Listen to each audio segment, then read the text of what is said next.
Hey guys, I'm Ratee and you're studying nursing with me. So यहाँ हम discuss करेंगे Padget disease को। Padget disease bone से related disease है। Mainly ये जो कंडीशन है गाइस, इसमें क्या होता है कि जो न्यू सेल्स है उनका डिपोजिशन ओल्डर सेल्स पर होता जाता है, जिसकी वजह से जो बोन का स्ट्रक्चर है वो अफेक्ट होता है और साथ में बोन की जो स्ट्रेंथ है वो अफेक्ट होती है। सो ये डिजीज़ है पैजेट डिजीज़। पैजेट डिजीज़ के cases mainly femur, tibia, lower spine, pelvis and cranium की जो बोन्स है गाइस, इनमें देखने को मिलते हैं।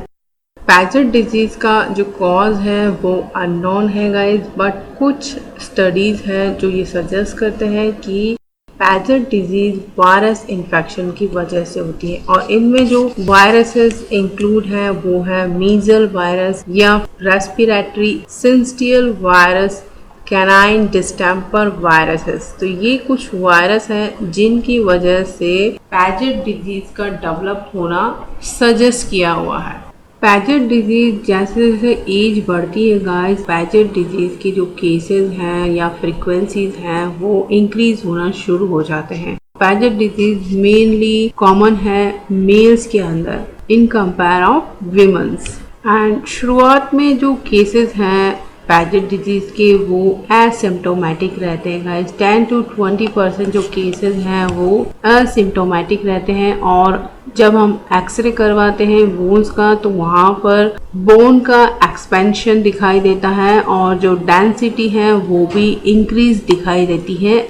एंड जब पैजेट डिजीज़ के मैनिफेस्टेशन दिखाई देने लगते हैं पेशेंट के अंदर, तो जो बोन का अपीयरेंस है वो मोज़ेक अपीयरेंस होता है। मोज़ेक मीन्स यहाँ पर स्मॉल पार्टिकल्स का अरेंजमेंट बोन्स के ऊपर दिखाई देता है। सो डिफरेंट इसका स्ट्रक्चर हो जाता है। सो इसको मोज़ेक अपीयरेंस कहा जाता है। पैजेट डिजीज़ के लिए bone scan most efficient diagnostic test है गाइस। सो जब भी इस तरह की कोई कंडीशन होती है तो वहाँ हम रेकमेंड करते हैं कि बोन का स्कैन किया जाए। जब भी कोई बोन से रिलेटेड डिसऑर्डर होता है गाइस, तो यहाँ पर हमें सीरम अल्कलाइन फॉस्फेटेज को मेज़र करना होता है। तो इस कंडीशन में भी हमें यहाँ पर इसको मेज़र करना होगा। यूरिन एंड सीरम में हम चेक करेंगे डीऑक्सी पाइरिडिनोलिन को एंड टेलोपेप्टाइड और सी टेलोपेप्टाइड। ये जो टेस्ट है गाइस ये बोन रिलेटेड डिसऑर्डर से एसोसिएटेड हैं। सो पैजेट डिजीज़ भी बोन डिसऑर्डर्स है। सो यहाँ पर हमको ये टेस्ट को करना होगा। पैजेट डिजीज़ के अंदर जब सिम्टम्स दिखाई देना शुरू हो जाएंगे गाइस, तो वहाँ पर आपको डीप एकिंग बोन पेन दिखाई देगा। मीन्स जो पेन है वो काफ़ी सीवियर होगा एंड स्केलेटन के अंदर डिफॉर्मिटी हो सकती है। जो नॉर्मल स्ट्रक्चर है उससे वो थोड़ा डिफरेंट स्ट्रक्चर हो सकता है इस कंडीशन में, या फिर जो टिबिया एंड फीमर जो बोन है वो झुक सकती है आगे की तरफ एंड की फॉयसिस की जो कंडीशन है वो भी डेवलप हो सकती है। यहाँ पर मीन्स की जो स्पाइन है वो आगे की तरफ झुक सकती है। सो ये जो कंडीशन है वो की फॉयसिस कहलाती है गाइस। एंड पैजेट डिजीज़ के अंदर स्किन का जो टेम्परेचर है उसके अंदर भी चेंजेस देखने को मिलते हैं और यहाँ पे पैथोलॉजिकल फ्रैक्चर बहुत ही कॉमन कंडीशन है कि जो फ्रैक्चर है वो बहुत ही इजीली हो जाते हैं इस कंडीशन में, क्योंकि बोन यहाँ पर वीक हो गई है गाइस।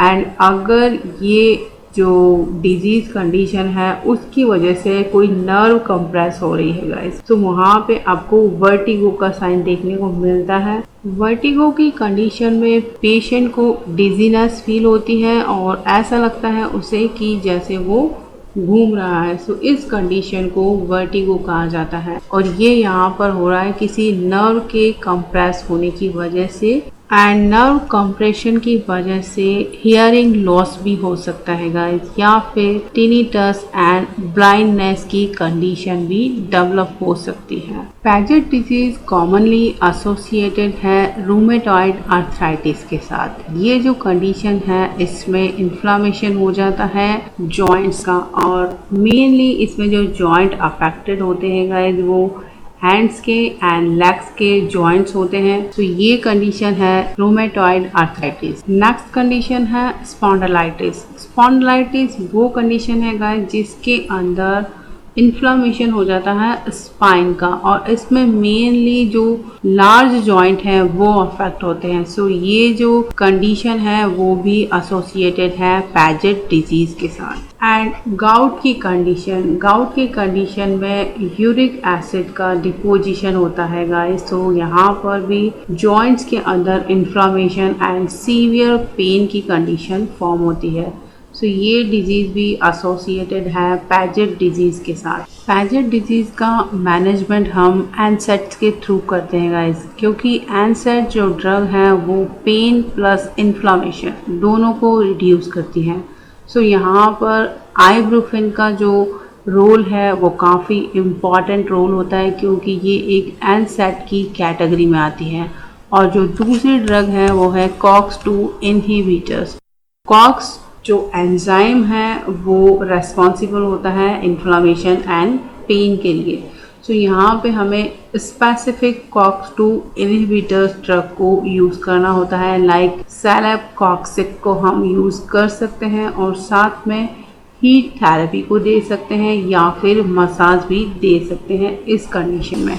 एनसेट्स के अलावा हम बिसफॉस्फोनेट्स को यूज़ कर सकते हैं। बिसफॉस्फोनेट जो ड्रग है वो बोन की डेंसिटी को कम होने से रोकती है गाइस। सो बिसफॉस्फोनेट की कैटेगरी में कुछ ड्रग इंक्लूड हैं गाइस, वो है पैमीड्रोनेट, एलेंड्रोनेट, राइसड्रोनेट, एटीड्रोनेट एंड टीलूड्रोनेट। एंड जब भी हम इन ड्रग्स को यूज़ करके पैजेट डिजीज़ का ट्रीटमेंट करते हैं गाइस, तो जो अल्कलाइन फॉस्फेटेज है वो नॉर्मल आ जाता है। लेकिन अगर बोन में डिफॉर्मिटी हो गई है या फिर हियरिंग लॉस है, सो उस कंडीशन को करेक्ट नहीं किया जा सकता गाइस, वो इनकरेक्टेबल है।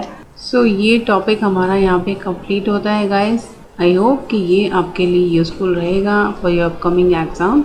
Till then take care, keep studying and bye.